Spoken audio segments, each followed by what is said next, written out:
လာပါရှင်ဒီနေ့ကတော့နေ့လည်စာကိုမြန်မာစားမှဖြစ်တဲ့အတွက်ကြောင့်မြန်မာလိုလေးပဲနှုတ်ဆက်လိုက်ပါတယ်မြန်မာထမင်းဆိုင်မှာဆိုရင်အတော်တော်များများသိကြတဲ့မင်္ဂလာပါကိုတွားဆဖြစ်ပါတယ်ဒီဆိုင်ရဲ့လိပ်စာကတော့81လမ်း2829ကျောင်းမှာပါဆိုင်ခွဲတွေကတော့အများကြီးရှိရဆိုပေမဲ့ကေကတော့ဒီနေ့ဒီ81လမ်း2829ကျောင်းကဆိုင်မှာတွားဆဖြစ်ခဲ့ပါတယ်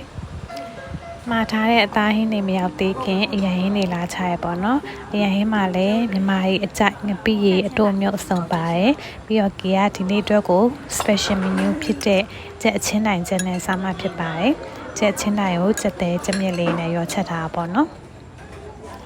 ရွေးချက်စရာဟင်းမျိုးစားတွေကတော့ကြက်သားဝက်သားအမဲသားစိတ်သားငါအစုံရှိရပေါ့နော်သူရဲ့ menu တွေအလိုက်ကိုဟင်းမျိုးစားအမဲတွေအများကြီးရှိပါတယ်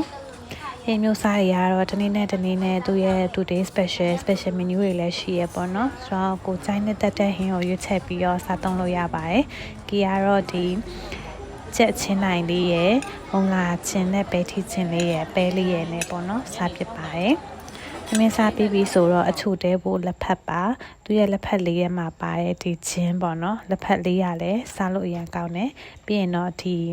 ဒါလေးပါခေါ်လဲစီးပါလို့ခေါ်လဲတော့မသိဘူးပေါ့နော်ဒါလေးလည်းအရင်စားလို့ကောင်းပါတယ်ဆိုတော့နေ့လည်စိုက်ကလည်းပြန်လာတယ်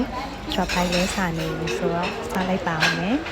ဒီနေ့ကတော့ဒီကေ21လမ်း2829ကျောင်းမှာရှိရဲမြန်မာအစားအစာအစုံနေရတဲ့မင်္ဂလာပါမှာနေ့လည်စာတော့စဖြစ်ခဲ့ပါတယ်ကျေးဇူးများကြီးတင်ပါတယ်ထပ်တာပါ